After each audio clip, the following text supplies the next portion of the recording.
제가 가진 성경 구약성경 959쪽 전도서 11장 1절부터 6절의 말씀을 우리 한 목소리로 함께 봉독하겠습니다. 너는 내 떡을 물 위에 던져라. 열하늘 후에 도로 찾으리라. 7에게나 8에게 나눠줄지어다. 무슨 재앙이 땅에 임할는지 네가 알지 못함이니라. 구름에 비가 가득하면 땅에 쏟아지며 나무가 나무로나 북으로 쓰러지면 그 쓰러진 곳에 그냥 있으리라. 풍세를 살펴보는 자는 파종하지 못할 것이요 구름만 바라보는 자는 거두지 못하리라. 바람의 길이 어떠함과 아이벤자의 태에서 뼈가 어떻게 자라는지를 네가 알지 못한 같이 만사를 성취하시는 하나님의 일을 네가 알지 못하느니라. 6절 너는 아침에 씨를 뿌리고 저녁에도 손을 놓지 말라. 이것이 잘 될는지 저것이 잘 될는지 혹들이 잘 될는지 알지 못함이니라. 아멘. 오늘은 전도서 11장 1절부터 6절의 말씀을 통해서 불확실한 일에 도전하라. 불확실한 일에 도전하라는 제목으로 함께 하나님의 말씀을 나누려고 합니다. 지난 시간에 우리 모두는 해 아래 세상에서 살고 있고 해 아래의 세상의 특징은 예측이 불가능하다. 이렇게 말씀을 나눴습니다. 여러분, 우리는 예측이 불가능한 시대를 사는 사람들입니다. 해 아래 세상에도 특징이 있는데 특징은 뭐냐면 예측이 불가능하다는 것입니다. 그래서 제가 이런 질문을 해봤죠. 10년 후에 우리 가정은 어떻게 될 것인가? 10년 후에 우리의 자녀들은 어떻게 될 것인가? 10년 후에 아니 나는 어떻게 살고 있을까? 한번 예측해 보십시오. 그런데 결론은 성경은 어떻게 될지 알지 못한다는 것입니다. 여러분, 그럼에도 불구하고 예측이 불가능한 세상이지만 예측이 가능한 것이 있음을 전도자는 또 우리에게 이야기합니다. 그러면서 그것을 알고 행하는 것이 지혜다라고 이야기하죠. 그 세 가지 지혜가 있는데 첫 번째가 뭐냐면 이 해 아래 세상에서 첫 번째로 게으르지 말고 열심히 일하라고 이렇게 이야기합니다. 여러분, 게으르지 말고 열심히 일하라. 이것이 전도자가 우리에게 주시는 말씀입니다. 두 번째로는 돈을 충분히 벌라. 이렇게 이야기합니다. 목회자가 이 돈에 대해서 이야기를 하니까 여러분들, 설교자가 이제 돈에 대해서 이야기하면, 아니, 목사님이 복음에 대해서만 이야기를 해야지 왜 돈에 대해서 그렇게 이야기를 하세요? 돈에 대해서 그렇게 강조하세요? 돈이 그렇게 필요하세요? 이렇게 생각할지 모르겠지만, 여러분, 돈은 매우 중요한 것입니다. 그리고 이것은 박 목사의 이야기가 아니고 전도자가 우리에게 주시는 말씀입니다. 셋째로, 예상치 못한 일들을 발생할 것을 알고 행위를 조심하라는 것입니다. 이것이 바로 지혜다. 예측이 불가능한 세상 속에서 우리가 이렇게 세 가지 지혜를 가지고 살아야 한다라고 말씀을 드렸습니다. 이렇게 현실적으로 살아가는 것이 바로 지혜입니다. 열심히 일해야죠. 부지런하고 게으르지 말고 열심히 일해서 그래서 충분히 돈을 벌어서 항상 이용되는 돈을 적절히 사용하는 것. 거기서만 끝나는 것이 아니라 심중에서라도 왕을 욕하지 말고 부자들 저주하지 말라. 만약에 그것이 화근이 되어서 그 불똥이 나한테 떨어지면 큰 화가 임하게 될 것이니까 심중에라도 왕을 저주하지 말고 잠자리에서도 부자를 저주하지 말라는 것입니다. 그런 원인되는 일들을 아예 만들지 말라. 이것이 현실적인 조언이며 지혜인 것입니다. 그런데 이 전도자가 우리에게 그렇게 이 지혜에 대해서 소개를 할 때 그 은연중에 지나가면서 툭 이렇게 던지는 것처럼 그렇게 이야기합니다. 야, 이렇게 살아라. 이렇게 살아라. 이렇게 살아라. 이렇게 정리해서 명확하게 이야기를 해주면 참 좋을 텐데 전도자는 그냥 지나가는 것처럼 그리고 뭐 특별한 의미가 없는 것처럼 툭 던지고 갑니다. 근데 그것이 왜 그러냐면 이 고대 중동 지역의 그 지혜자들은 항상 그런 식으로 이야기를 했다는 거예요. 왜냐하면 지혜를 이야기할 때 이것은 지혜다. 그래서 이렇게 이야기를 하면 사람들이 너무 많은 것을 이렇게 그 많은 것에 집중할 수 있을 뿐만 아니라 정말로 중요한 것을 잃어버릴 수 있기 때문에 그런 거예요. 그래서 아주 중요한 것을 강조하기 위해서는 덜 중요한 것에 대한 덜 중요한 지혜에 대해서는 툭툭 던지고 가는 식으로 이야기합니다. 그런데 우리는요, 거기서 그 전도자의 그 의도를 우리가 잘 알아서 그 전도자가 우리에게 주는 지혜를 잘 캐치해야 됩니다. 그런데 그 지혜, 우리가 이렇게 일생을 살아가는데 필요한 세 가지 지혜도 있지만 그보다 더 중요한 지혜가 있음을 우리가 전도자의 뉘앙스에서 알 수 있습니다. 이렇게 전도자는 현실적인 지혜에 대해서 강조를 하죠. 그런데 11장, 이제 전도서가 이제 막 끝나가는데요.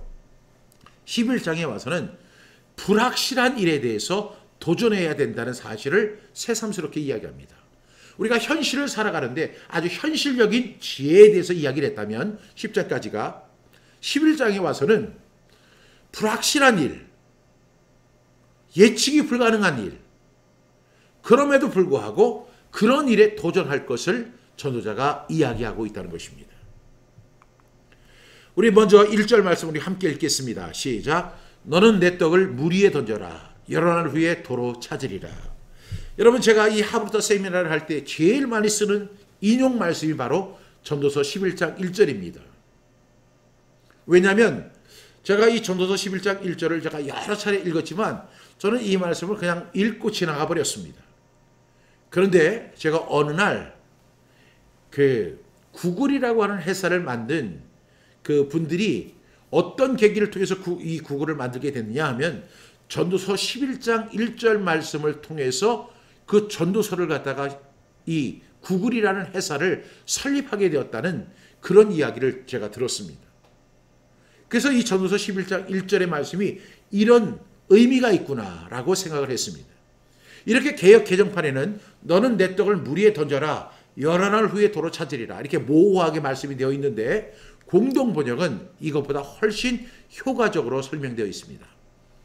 세 번역 먼저 보겠습니다. 시작. 돈이 있으면 무역에 투자하여라. 여러 날 뒤에 너는 이윤을 남길 것이다. 이게 세 번역입니다. 공동 번역은 이렇게 이야기합니다. 시작. 돈이 있거든 눈 감고 사업에 투자해 두어라. 참고 기다리면 언젠가는 이윤이 되어 돌아올 것이다. 이 공동 번역입니다. 너는 내 떡을 물 위에 던져라. 여러 날 후에 도로 찾으리라. 이렇게 말씀을 한 우리 개역 개정판에 비해서 공동 번역은 아주 직설적이죠. 그러니까 유대인들은 우리 아마 이렇게 공동 번역 개념적으로 이해를 한 것 같아요. 돈이 있거든 눈 감고 사업에 투자해 두어라. 그래서 그들이 이 구글이라는 회사 그리고 유튜브라는 회사를 설립할 때 전도서 11장 1절을 모토로 삼았다고 이야기합니다. 여러분, 오늘 11장 1절에 너는 내 떡을 물 위에 던져라. 여러 날 후에 도로 찾으리라. 이 공동번역은 돈이 있거든 눈 감고 사업에 투자해 두어라. 참고 기다리면 언젠가는 이윤이 되어 돌아올 것이다. 여러분, 좀 더 구체적인 이 번역이지만 이 말씀의 의미가 뭘까요? 이 말씀의 의미는요, 어쨌든 간에 내 떡을 물 위에 던지라는 것입니다. 그러면서 여러 날 후에 도로 찾을 것이라고 이야기합니다. 여러분, 흘러가는 이 물 위에 떡을 던집니다. 여러 날 후에 도로 건질 수 있을까요? 근데 오늘 이 전도서는 이렇게 이야기하죠. 너는 내 떡을 물 위에 던져라. 여러 날 후에 도로 찾을 것이다 라가 아니라 도로 찾으리라 이렇게 말씀합니다. 과연 확실한 것일까요? 불확실한 겁니다. 내 떡을 물 위에 던지라는 것은 불확실한 일에 도전하라는 것입니다.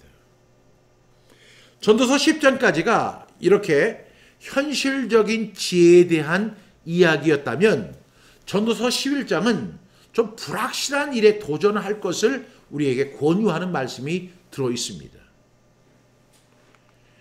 2절 말씀 보겠습니다. 시작. 7에게나 8에게 나눠줄지어다. 무슨 재앙이 땅에 임하는지 네가 알지 못함이니라.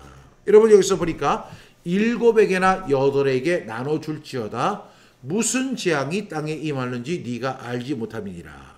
여기서 7에게나 8에게나 이렇게 이야기를 하니까 사람들은 7명의 사람 혹은 8명의 사람 이렇게 이야기를 그렇게 생각합니다. 7명의 사람 그리고 8명의 사람에게 나눠주는 거. 왜? 무슨 재앙이 땅에 임하는지 네가 알지 못하기 때문에. 근데 세 번역은 이렇게 이야기합니다. 우리 함께 볼까요? 세 번역입니다. 이 세상에서 네가 무슨 재난을 만날지 모르니 투자할 때는 7이나 8로 나누어 하여라. 이렇게 이야기합니다. 즉 이 말씀은 뭐 7명이나 8명에게 나눠주라는 것이 아니라 투자할 때는 분산 투자를 할 것을 이야기하고 있는 거예요.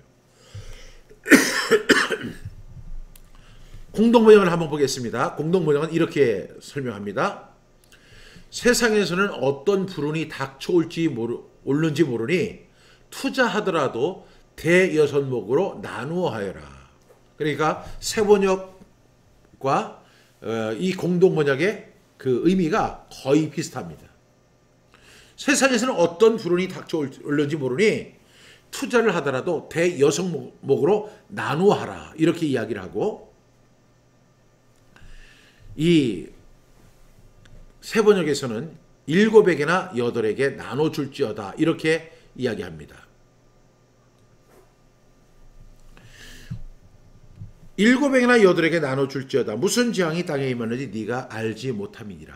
어떠한 일이 일어날지 모른다는 것입니다. 그렇기 때문에 투자를 하라는 것입니다. 7에게나 8에게 그리고 7이나 8 분산 투자를 해라. 이렇게 설명하는 내용입니다. 여러분 무슨 재앙이나 재난, 불운이 임하는지 우리는 알 수 없기 때문에 미리미리 준비하라는 것입니다. 여러분 이것도 확실한 말일까요? 불확실한 일에 도전하라는 의미입니다. 우리 3절 말씀 보겠습니다. 시작. 구름에 비가 가득하면 땅에 쏟아지며 나무가 나무로나 북으로 쓰러지면 그 쓰러진 곳에 그냥 있으리라. 이렇게 이야기합니다. 여러분 구름에 비가 가득하면 땅에 쏟아지는 거 여러분 다 아시죠? 이건 예측이 가능한 것입니다. 여러분 여기서는 이 3절 말씀에 보면 예측이 가능한 것과 예측이 불가능한 것이 있다는 것을 우리에게 설명합니다. 다시 말하면 불확실한 것에 대한 것을 이야기하는 것이죠. 여러분 구름에 비가 가득하면 땅에 쏟아집니다. 이것은 비가 내린다는 것입니다. 그래서 막 구름이 많고 뭐 그러면 비가 오겠네. 이건 어린 아이들도 잘 아는 내용입니다. 이런 현상을 우리가 자연현상이라고 이야기하죠. 비가 오기 전에 뭐 맑은 하늘에서 마른 벼락이 쏟아지면서 갑자기 비가 오는 경우는 극히 소수입니다. 비가 올 때는 날이 우중충하고 구름이 잔뜩 끼고 그런 날 비가 오게 되죠. 그런 것을 보게 되면 비가 올 거야. 이렇게 우리가 예측할 수 있다는 것입니다. 이런 자연현상이 있는데요. 그 다음에 또 어떤 일이 벌어지냐면 이런 자연적인 현상에도 예측이 불가능한 일이 발생한다는 것입니다. 거기에 보니까 나무가 이렇게 있는데 그 비가 막 쏟아지니까 그 나무가 그 비를 이기지 못하고 쓰러졌습니다. 근데요. 그 나무가 쓰러질 때 남쪽으로 쓰러질까요? 아니면 북쪽으로 쓰러질까요? 그것을 알 수 있어요? 여러분 이 구름에 비가 가득하면 분명히 비가 올 거야. 우리는 이것을 예측할 수 있어요. 그런데 예측이 안 되는 것은 그 비가 막 쏟아지는 바람에 나무가 쓰러지게 됐는데 나무가 남쪽으로 쓰러질지 북쪽으로 쓰러질지 여러분 알 수 있습니까? 알 수가 없다는 것이요. 예측이 불가능하다는 것입니다. 그런데 그런 일들이 우리 주위에서 벌어진다는 것입니다. 그리고 그냥 이렇게 쓰러진 나무는 그냥 그 쓰러진 곳에 남쪽으로 쓰러진 나무는 남쪽을 향해서 북쪽을 향해서 쓰러진 나무는 북쪽을 향해서 그대로 있는 것입니다. 그러니까 우리가 예측할 수 있는 일과 예측할 수 없는 일들이 복합되어진 상황, 이것이 바로 불확실한 일이라는 것입니다. 이러한 일들이 우리 인생에서 일어난다는 것이죠. 그렇기 때문에 여러분 이 전도서 11장 1절과 2절과 3절은 우리가 이런 불확실한 그 세상을 살아가고 있는데 이러한 세상 속에서 우리가 어떠한 일을 해야 할 것이며 어떠한 것이 지혜인 것을 우리에게 소개하고 있다는 것입니다. 예측할 수 있는 일은 분명히 있습니다. 우리가 전도서 10장에 보면 세 가지의 지혜가 있죠. 그 세 가지를 통해서 우리가 열심히 하면 좋은 결과를 얻을 수 있어. 그리고 돈이 충분하면 그리고 모든 일에 적절하게 쓸 수가 있어.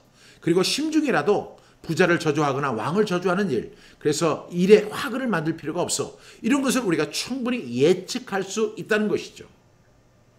그렇지만 작은 거 하나, 이 비가 와가지고 나무가 쓰러졌는데 남쪽으로 쓰러질지 북쪽으로 쓰러질지 우리가 알지 못한다는 것입니다. 그것도 예측할 수 없는 것이 우리들의 현 주소라는 것입니다. 예측이 불가능할 때 사람들은 그냥 주저앉으려고 합니다. 그냥 아무것도 하지 않으려고 한다는 것이죠. 그래서 전도자는 이런 자세가 옳지 못하다라고 이야기를 합니다. 그럼 어떻게 할까요? 4절 우리 함께 읽겠습니다. 시작. 풍세를 살펴보는 자는 파종하지 못할 것이요 구름만 바라보는 자는 거두지 못하리라. 여러분, 풍세를 바라보는 자는 파종하지 못한다. 오늘 보니까 너무 해가 그냥 막 쨍쨍 찌는 거예요. 그런데 그 씨를 뿌리게 되면 어떤 일이 벌어져요? 그 땅이 말라 있으니까 씨가 뿌리를 못 내리는 거예요. 그러니까 중동 지방에서는 어떠냐면 어떻게 씨를 뿌리냐면 그날 비가 온다든지 아니면 비가 온 이후에 땅이 촉촉할 때 씨를 뿌려요. 당연한 것이죠. 또 이제 추수를 할 때가 됐습니다. 추수를 하려고 하는데 추수를 해가지고 바로 먹을 수가 없고 그래서 말려야 되거든요. 건조를 해야 되는데 비가 올 것 같아요. 그러면 잘라놓으면 비를 맞으면 그 곡식을 거둘 수가 없어요. 당연한 것이죠. 그런 예측을 우리가 충분히 할 수 있습니다. 그런데 어떤 사람은 예측만 하는 거예요. 풍세를 바라니까 오늘 씨 못 뿌릴 거야. 오늘 너무 해가 쨍쨍해. 땅이 너무 건조해 있어. 말라 있어. 이런 때 씨를 뿌리면 절대 안 돼. 이렇게 생각하면서 그 불확실한 일에 도전하지 않으려고 한다는 것입니다. 그런 사람은 절대 씨를 뿌리지 못합니다. 또 구름을 보니까 비가 막 올 것 같아요. 그러니까 그 추수를 하지 못합니다. 그런 사람은 거두지 못할 것이라는 것입니다. 여러분, 너무 확실한 일에만 몰두하면 아무것도 할 수가 없다는 것입니다. 여러분, 여기서 물론 풍세를 바라보는 것이 나쁜 것일까요? 아닙니다. 그것은 당연한 것입니다. 구름을 바라보면서 오늘 비가 올까 안 올까, 비가 오는데 그 추수를 하는 사람은 어리석은 사람이죠. 그런데 그것은 옳은 일이지만, 당연한 일이지만, 상식적인 일이지만 중요한 사실은 그렇게 확실한 일에만 몰두하다 보면 당신은 씨도 못 뿌릴 것이고 당신은 걷어들이지도 못할 것이라는 거예요. 여러분, 이것을 가리켜서 우리가 뭐라고 이야기하냐면 불확실성이라고 이야기하는 거예요.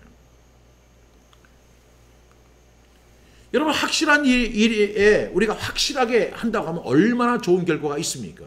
그러나 여러분, 성경은 그렇게 이야기하지 않는다는 사실입니다. 물론 무계획적으로 사업을 시작하는 사람도 문제겠지만 어떤 일을 시작할 때 국제 정세가 이래, 지금 기름값이 너무 올랐어, 지금 인플레이션이야, 또 현실 정세를 보니까 지금 상황이 너무 안 좋아, 코로나19야, 그래서 나는 사업하지 않을 거야, 코로나19가 끝나면 나는 그때 사업을 할 거야. 이렇게 아주 너무 국제 정세나 현실 정세를 맞춰가지고 거기에 맞춰서, 물론 그렇게 판단하는 자체는 잘못이 아니지만 또 너무 무계획적으로 사업을 시작하는 그 자체도 문제지만 너무 정세만 바라보는 사람은 아무것도 할 수 없다는 것입니다. 때로는 우리는 불확실한 일에도 도전할 수 있어야 된다는 거예요.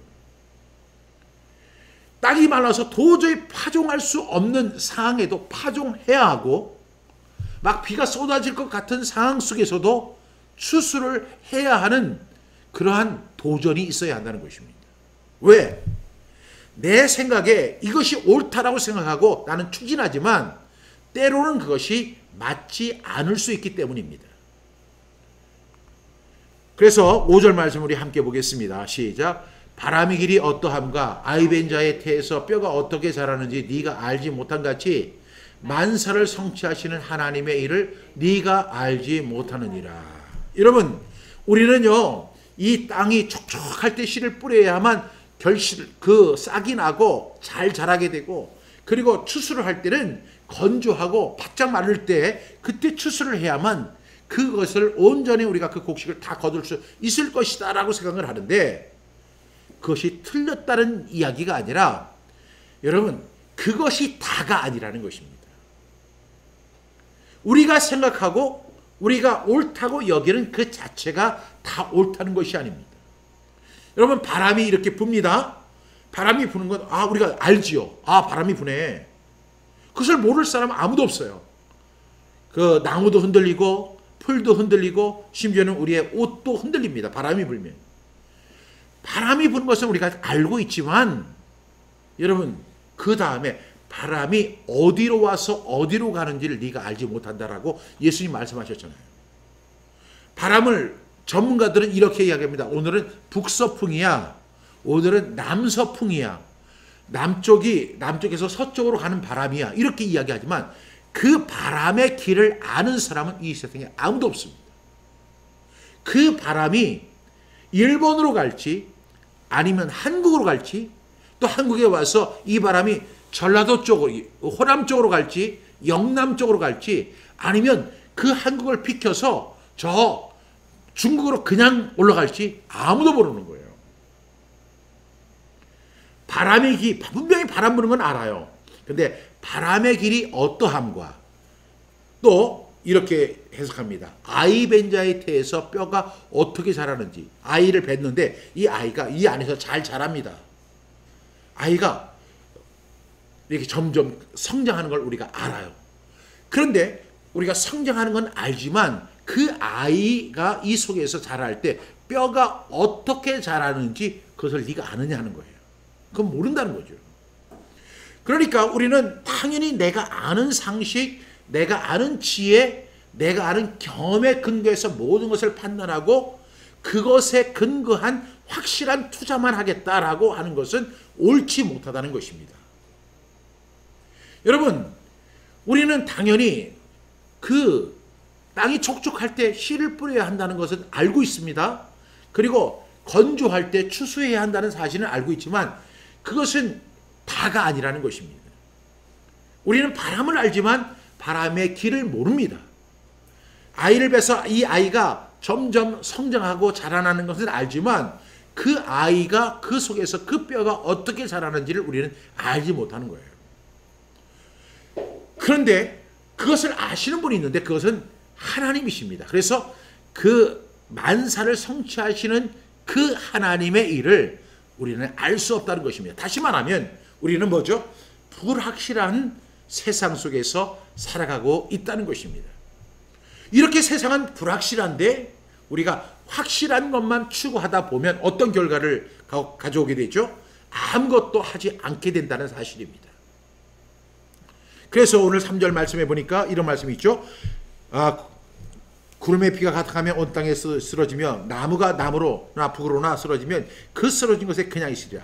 그러면서 풍세를 살펴보는 자는 파종하지 못할 것이요 구름만 바라보는 자는 거두지 못할 것이다 라고 이야기합니다. 여러분, 이 세상은 여러분들이 너무 확실한 것만 추구하며 살면 안 된다는 거예요. 불확실한 속에서도 우리는 투자를 해야 한다는 거예요. 도전해야 한다는 사실을 우리에게 설명하고 있습니다.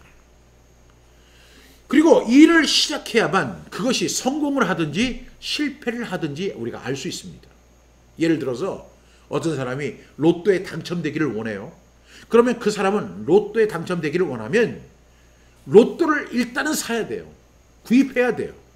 그래야만 당첨이 되든지 꽝이 되든지 하는 거예요. 여태까지 이 로또에 당첨된 사람의 특징이 뭔지 아세요? 다 로또를 구입했다는 거예요. 많은 사람들이 로또도 구입하지 않으면서 나 로또 사가지고 당첨되면 얼마나 좋을까. 그건 그 사람의 소망이지 절대 일어날 수 없는 거예요. 로또라고 하는 거 여러분 너무나 불확실하잖아요. 그런데 그 로또를 사야만 당첨이 되든지 꽝이 되든지 둘 중에 하나가 된다는 거예요. 그래서 이 전도자는 우리에게 이렇게 이야기하는 거예요. 이 세상은 예측이 불가능하다. 그런데 예측이 불가능한 세상 속에서 예측 가능한 것이 있다. 그 예측 가능한 것을 준비하는 것이 지혜다. 이렇게 현실적인 조언을 하는 동시에 이제 또 하나의 화두를 꺼냅니다. 이 불확실한 세상 속에서 너는 어떻게 살아야 하느냐. 7에게나 8에게 나눠줄지어다. 그리고 오늘 말씀같이 내 떡을 물 위에 던지는 결단이 있어야 한다라고 이야기를 하는 거예요. 쉽게 이야기하면 불확실한 일에 도전하라는 것입니다. 그런데 우리가 일의 결과를 분명히 알 수가 없죠. 대체적으로 씨를 뿌리면 싹이 나고 자라는다는 것을 우리가 대체적인 건 알고 있습니다. 구체적인 것은 알 수가 없어요. 바람이 부는 건 알지만 바람이 어디로 와서 어디로 가는지 우리가 알 수 없어요. 이런 세상을 살고 있습니다. 아이가 엄마의 뱃속에서 자라는 것은 우리가 알아요. 그런데 뼈가 언제 어떻게 어떤 모양으로 자라는지 우리는 알 수가 없어요. 여러분, 여기서 우리가 꼭 하나 짚고 넘어가야 할 중요한 사실이 있어요. 여러분, 우리가 기도할 때 이렇게 기도합니다. 하나님 제 기도를 들어주세요. 제 소원을 들어주세요. 제 어떤 계획에 대해서 하나님 인도해 주세요. 이렇게 이야기한다고요. 그런데 오늘 전도서를 통해서 우리가 볼 수 있는 사실은 하나님은 나 하나의 소원, 나 하나의 기도, 나 하나의 계획을 이루신 분이 아니라는 거예요. 전도자가 지금 계속해서 우리 영혼의 때를 벗기는 내용이 뭐예요? 우리는 결코 우주의 중심이 아니라는 거예요.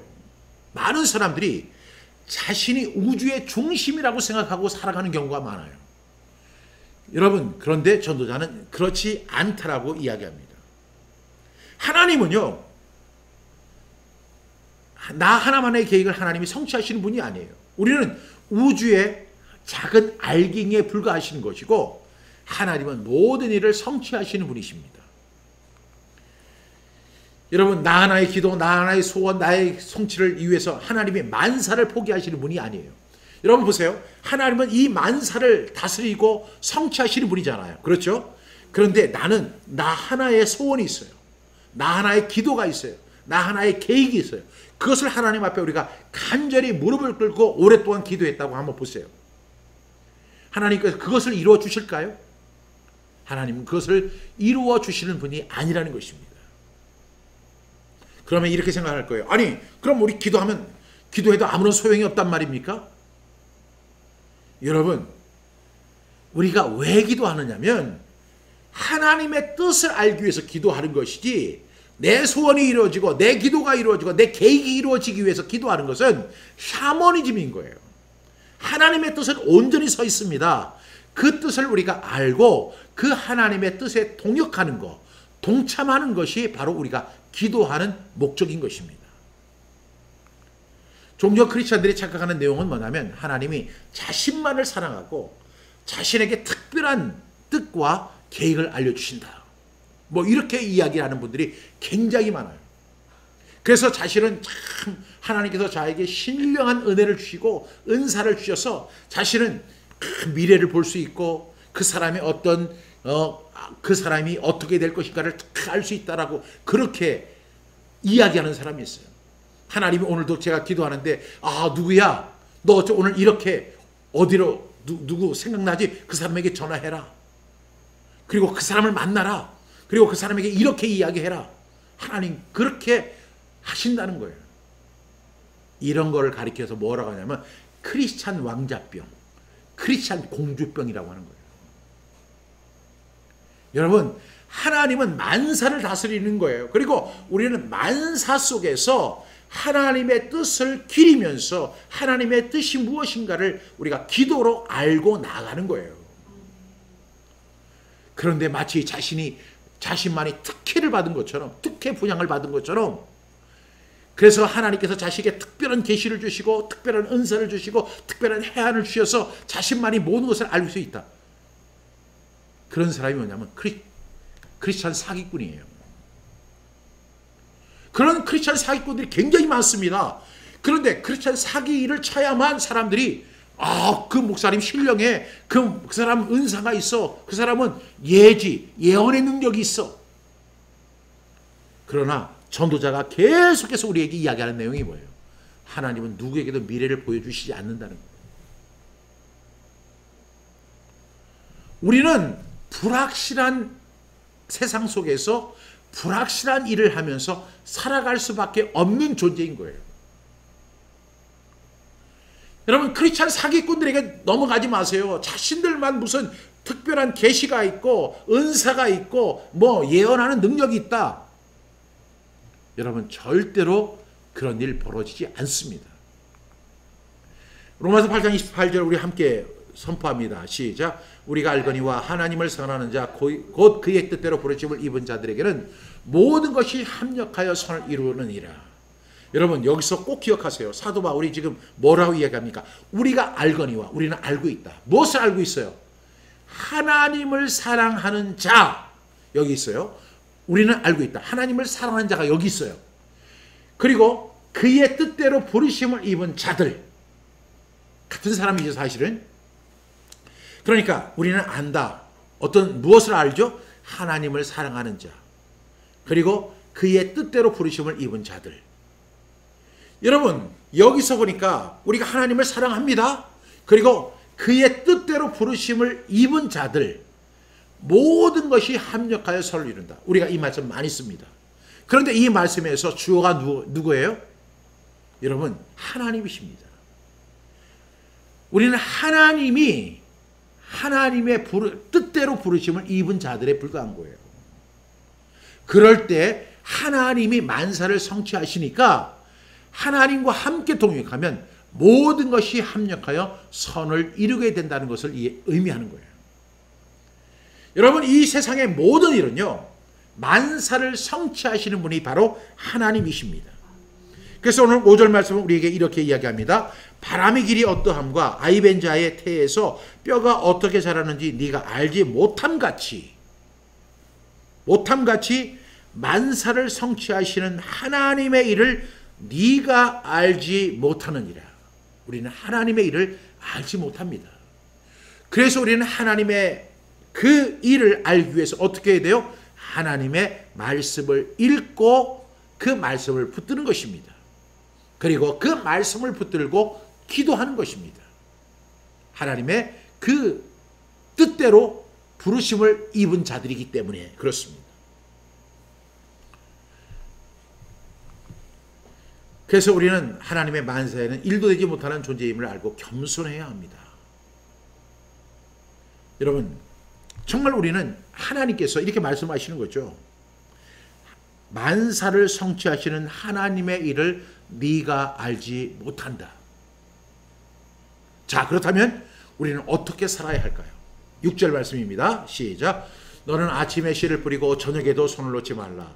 이것이 잘 되는지 저것이 잘 되는지 혹 둘이 잘 되는지 알지 못함이니라. 아멘. 너는 아침에 씨를 뿌리고 저녁에도 손을 놓지 말라. 이 이야기가 뭐냐면 우리가 아침에 씨를 뿌립니다. 아침에 씨를 뿌리지 대낮에 씨를 뿌리지 않습니다. 근데 저녁에는 뭐예요? 이제 추수 때를 의미하는 거예요. 추수 때를 의미하는 거예요. 그러니까 이제는 내가 씨를 뿌렸으니까 이 말씀의 의미는 불확실한 일에 도전하라는 말씀인데요. 할 일을 우리가 했어요. 내게 주어진 일을 내가 했어요. 그러면 내가 주어진 일을 이렇게 씨를 뿌리면 어떤 결과가 나올까요? 씨를 뿌리면 싹이 나고 이제 자라나게 되겠죠. 그러나 그 일에만 만족하지 말라는 것입니다. 저녁은 추수의 계절입니다. 즉 추수만을 기다리면서 안주하지 말라고 우리에게 이야기하는 것입니다. 그래서 너는 아침에 씨를 뿌리고 저녁에도 손을 놓지 말라. 이것이 잘 됐는지 저것이 잘 됐는지 혹 둘이 잘 됐는지 여기서 또 뭐가 나와요? 네가 알지 못함이니라. 물론 사람은 어떤 일이 잘 될 것을 기대하면서 일을 합니다. 그러나 이것이 잘 됐는지 저것이 잘 됐는지 혹 둘이 잘 됐는지 우리는 알지 못하는 존재라는 사실입니다. 따라서 어떻게 해야 돼요? 이 말씀대로 이야기하면 이것도 하고 저것도 하라는 것입니다. 이것이 잘 됐는지 저것이 잘 됐는지 모르니까 이것만 옳다고 했는데 이것이 안 됐어요. 그러면 이 사람은 굶어야 되잖아요. 그러니까 이것도 하고 저것도 하라는 것입니다. 이것이 잘 되는지 저것이 잘 되는지 혹 둘이 잘 되는지 네가 알지 못한다는 것입니다. 무엇이든지 불확실하기 때문에 여러 가능성을 열어놓으라고 하는 이야기입니다. 우리 속담에 이런 속담이 있죠. 한우물만 팔아. 그것은 어떤 인내를 의미하는 것보다는 어떤 자신의 주특기에만 집중을 하는 것입니다. 그러면 그 일을 오래 하다 보면 거기에 대한 결과를 얻을 수 있다는 거예요. 옛날에는 그것이 옳았는지 모르지만 이 이야기는 시대를 역행하는 이야기가 됐습니다.